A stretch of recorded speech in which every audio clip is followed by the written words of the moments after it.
Alright guys, what's going on? Welcome in. In this one, we're going to be taking a look at all of the 2022 opponents that the New York Jets are going to be facing. That list is official. Okay, it's locked in. There's nothing that can be done about it now. We don't, unfortunately, have the schedule, but we do know who we're going to be playing. Now, a quick little disclaimer.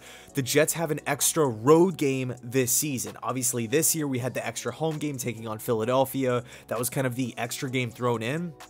Next season, we have one extra road game, so 8 home, 9 away. So let's take a look at these opponents. Obviously, we play the AFC East. We're going to be playing the AFC North, the NFC North, of course, the last place teams in the AFC, the Denver Broncos and the Jacksonville Jaguars, and the Seattle Seahawks are the extra team thrown in.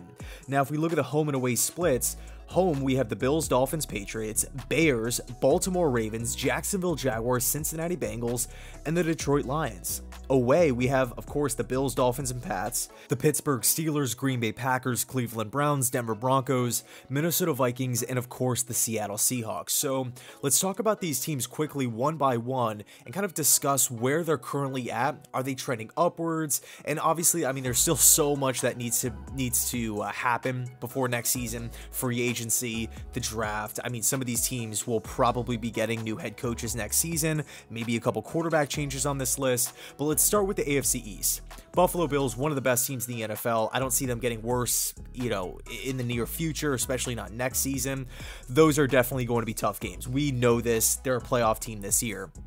New England Patriots, another playoff team, extremely well coached, Josh McDaniels, Bill Belichick, fantastic defense, although they might lose JC Jackson, possible target for the New York Jets. I would love that, but definitely one of the better teams in the NFL. The Miami Dolphins, middle of the road team. I could see them getting better. I could see them getting worse. What's happening with the quarterback position, but the Dolphins are still a tough out nonetheless. They beat us twice this season. The Chicago Bears, interesting one here. This is a team with talent. Roquan, Khalil Mack, Jackson. I mean, there's a lot of really, really good players here for the Chicago Bears. Obviously, Justin Fields, rookie season, but what is happening with the general manager position, Pace? What's happening at head coach with Nagy? Why are they still here?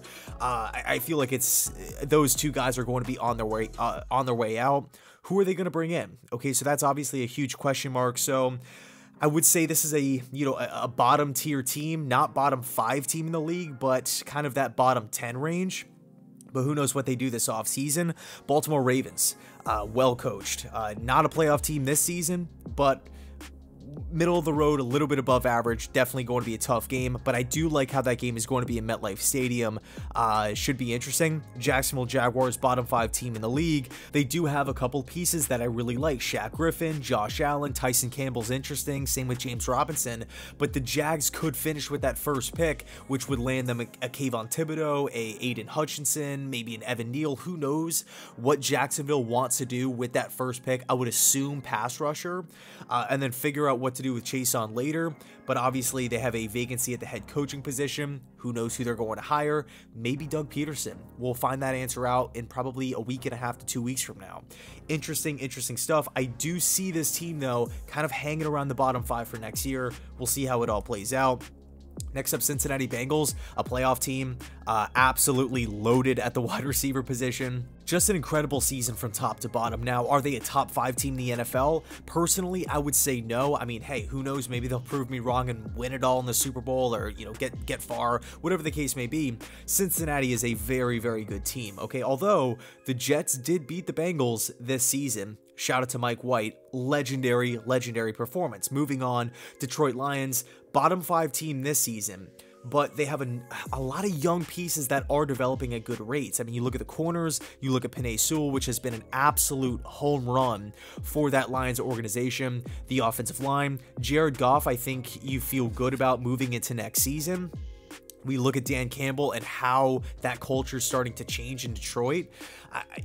Although they are a bottom 5 team, I don't think they're going to hang around, in the cellar next season. I think they might elevate from bottom 5 to bottom 10, bottom 11, somewhere in that range. And then, of course, we do have to take into consideration 2 first-round picks, and they're going to have a high second-round pick, high third-round pick, etc. I do like Holmes at general manager as well. So those wrap up the home teams. We got some tough teams on there, but it's definitely not anything crazy. Okay, now we take a look at the away games. Pittsburgh Steelers, a team kind of not in that elite category, but they're not horrible. They're in the middle of the road, much like the Miami Dolphins. What's happening at quarterback? Okay, will this team settle for a rookie? You know, will they draft a Kenny Pickett, a Malik Willis, a Carson Strong? I actually think Carson Strong in that offense could do a lot of damage. Or does Tomlin, does this team want to wait for a rookie quarterback to develop, and will they pull the trigger for Deshaun Watson, a Russell Wilson, or something like that? You know, we could see some big name quarterbacks on the move. What happens, you know, with Kirk Cousins in Minnesota? Do the Vikings try to move off of him? There's a lot of questions that we could see a lot of musical chairs, I guess, with the quarterback position this offseason. So Pittsburgh, definitely a tough team, especially playing in Heinz Field. Next up, Green Bay Packers. I mean, obviously, I think they're the best team in the league in Lambeau. But I will say, if Rodgers retires, that could bode well for the New York Jets. If not, I love the challenge. I love the challenge of going up against elite teams in the NFL, just like last Sunday, you know, or a couple days ago when the Jets took on the Bucs. Those games are just exciting. I love to see how, you know, a young team stacks up against some of the NFL's best. So Green Bay Packers, that's one of the games that I want to see in the earlier parts of the season, you know, week 3, week 2, somewhere in that range, as opposed to week 16, 17, where it's absolutely freezing out or anything like that, and we have a possible playoff berth on the line or anything crazy. I would much rather play Green Bay earlier in the season. And plus, Green Bay in December, man, they are lethal. Next up, Cleveland Browns. A strange team, an underachieving team this season, but Baker Mayfield, man, what is happening with Baker Mayfield? I mean, he's throwing interceptions like crazy. The decision making is questionable. The footwork is questionable. It seems like Baker's kind of regressing. I'm a fan of the Kevin Stefanski offense. I really am, but I feel like it's almost, I feel like they don't take enough shots down the field. It's a strange team, but as far as the defense is concerned with Cleveland, man, tons of talent. It's going to be very, very difficult to move the ball on that Browns defense. Again, assuming they put up similar production. From a talent perspective, though, it's all there. Linebackers, safeties, corners, D-line, it's insane. Pass rush.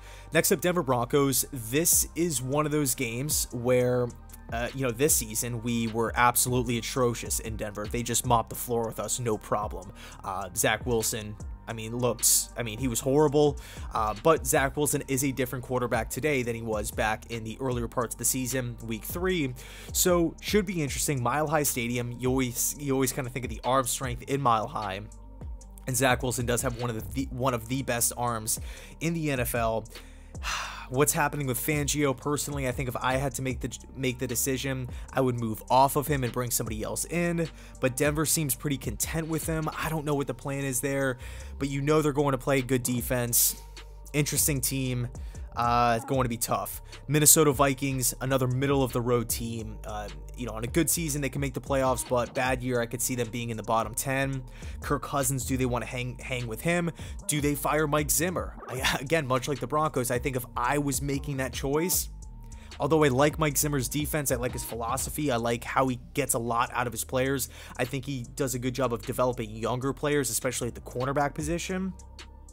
I think I might move off of Zimmer. I think it might be time to get a new guy in the building, but who knows what Minnesota is going to do.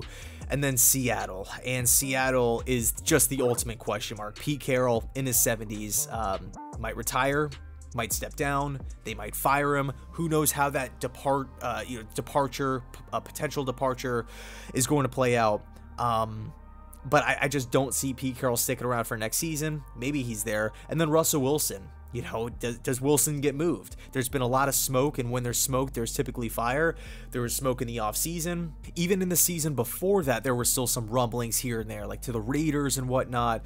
It should be crazy to see what the future holds for Russell Wilson. But big picture here, obviously, again, so much needs to happen. Coaches, you know, getting fired, coaches being brought in, draft, free agency. So much stuff to get into, but this is just kind of a way too early outlook on next season. I gotta say, for the home section of the schedule, I feel pretty good. You know, do the Jets have an easy walk in the park every single home, you know, every game that's going to be played in MetLife? No. But I like who we play. I think it's definitely manageable, assuming the Jets continue to build, assuming the Jets take steps in the right direction this offseason and improve the team, and of course the coaching gets better as well. This is all based off of the assumption that the Jets are going to be getting at least a little better, not getting worse. Okay, but as far as the away games, those are tough. Those are tough. Heinz Field, Lambeau, in Buffalo, in New England.